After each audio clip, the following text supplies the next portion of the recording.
I like this graphic, and in our resources, we also there's also a link to, there's a psychologist actually in Northern California, and she creates a lot of these like kind of cartoon illustrations and how to explain everything from like ADHD to attentional difficulties to dyslexia to autism to school age kiddos for like teachers and parents. I think it's a great resource to have. But just thinking, right, with our knowledge, there's different brain parts doing different things. We know how impactful stress can be too, not only for us, right, but for little developing brains. Just thinking how much, right, acute and chronic stress can really impact the brain, but so can healing. We all experience cognitive lapses and we all are humans, so we tend to kind of over attribute these cognitive lapses to one thing, but also, trying to start getting curious about like, why am I having memory difficulties today? Why is it hard to pay attention? Chances are it's probably like the perfect storm of stressors going on, and it's not just one thing. Um, we can, in terms of we can help the little ones, right, in terms of using the brain language to kind of help explain or help support regulation activities.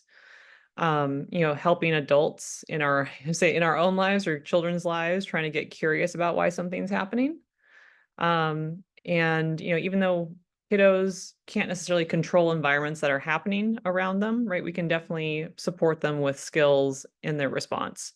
So I like this little cartoon, right? Because a lot of times you can think about the little kiddo here, right, being told by others, or maybe they're not saying it this way, but maybe with how the adults say things, this could be the takeaway, right? Like, I'm dumb, I'm lazy, I can't do it.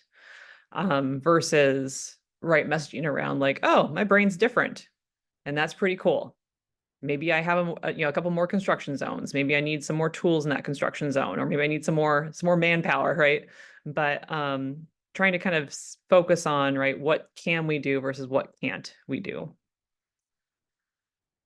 All right. And then other things too, like maintaining classroom structure. I know you all have a lot of structure in your day, but it's not just an agenda for the sake of having an agenda. Like every time we do the little like weather check-in, we do like a self-regulation check-in, we're actually modeling how to kind of impose a structure to our day and how to also circle back and check things off.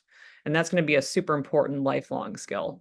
I know from when I was in kindergarten, I remember doing like daily weather check-ins, daily like kind of like, how are you feeling kind of broadly. We definitely didn't have all these like the terms that we have today, or at least I wasn't exposed to it growing up. And but I've still used that kind of structure in my day-to-day, like a self check-in. I mean, it's not as detailed as it was in kindergarten, right? But self check-in with myself, make a task list or my agenda, and then as my day goes on, I check things off. So that has been like a protective thing for me across time. So even if sometimes, right, there's lots of classroom behaviors that are kind of going off the rails and it's internally frustrating to us, kind of thinking about like, right, just by being there, by being that kind of calm, supportive individual, even though it might take all your energy that day to be that calm, supportive individual, and then relaying things back to that schedule or that agenda is going to be super protective and helpful across time. Next slide, please.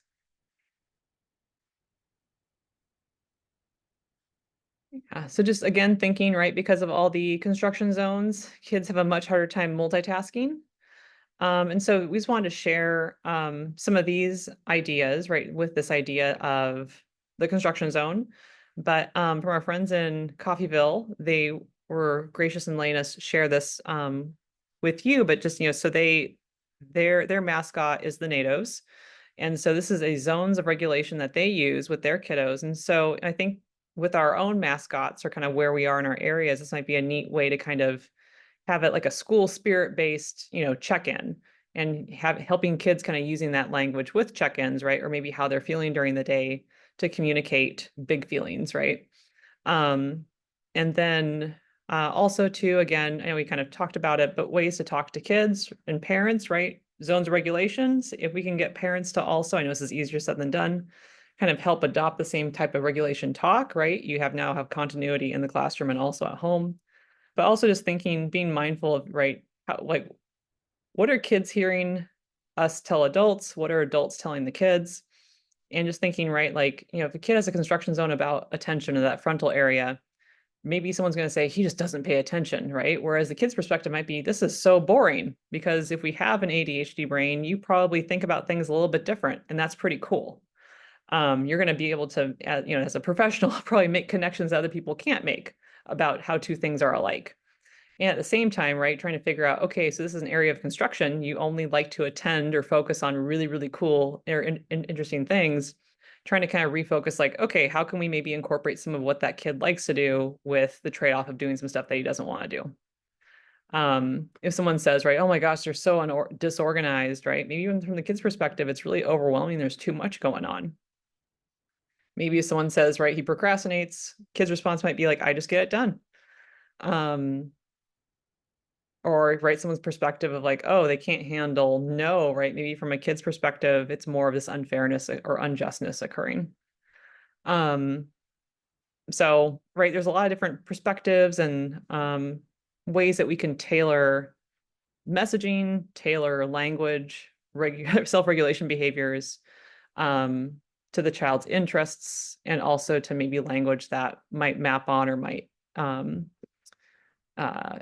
like highlight, right, the parents' experiences too.